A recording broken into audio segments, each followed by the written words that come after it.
Hey there, ladies and gentlemen. My name is Jim Parsons. I'm here with thehockeyraiders.com. This is the THW NHL news and rumors rundown for the week. I guess it's January 9th today. That means there's only 4 days left until the NHL kicks off. Well, except for maybe one team. We got lots of news and rumors to go through today. First and foremost, though, I want to send our thoughts and prayers and condolences to the family and friends of John Muckler, who passed away earlier this week. Sad loss for the NHL. This guy was a legend and icon, and he will be remembered fondly, especially for a guy like me who was an Edmonton Oilers fan forever and is. He was huge for our team. As well, a special congratulations out to both Team Canada and Team USA on a great World Junior Tournament. Team USA takes home the victory. Huge tournament by Trevor Zegras.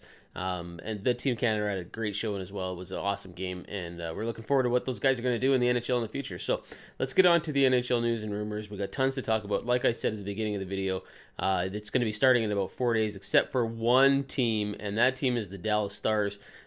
6 players, 2 staff members from the Dallas Stars have tested positive for COVID-19, which means that their games are going to be delayed. It looks like probably January 19th is when they'll kick things off.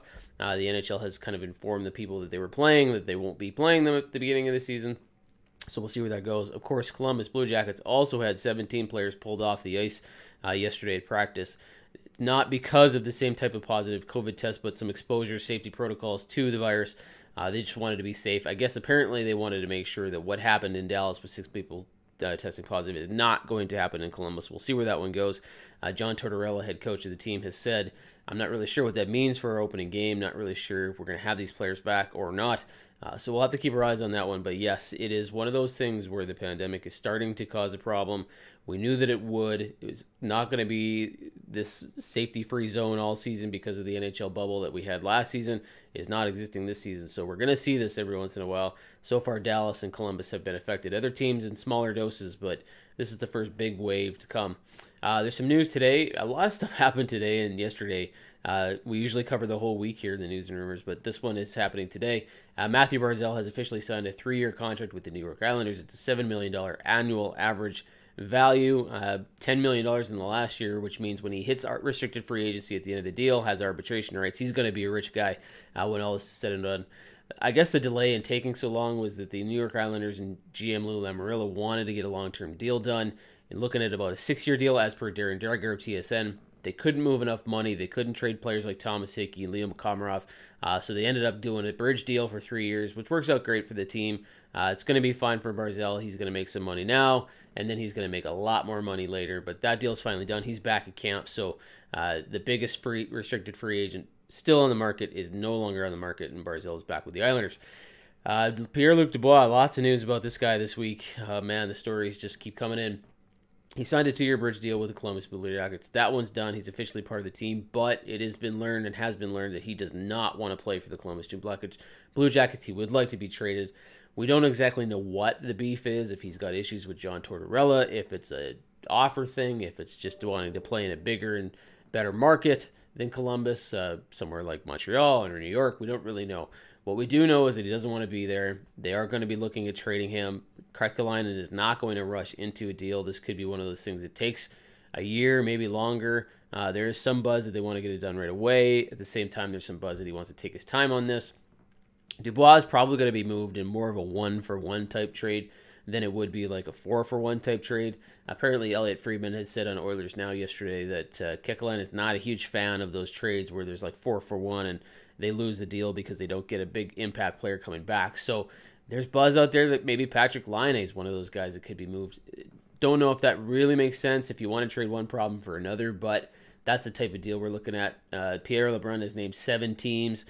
Calgary Flames are one of them. Maybe Sean Monahan gets moved in a deal like that. Chicago might be one, and sounds like that would be Kirby Dach that could be going there. So we'll see what happens here.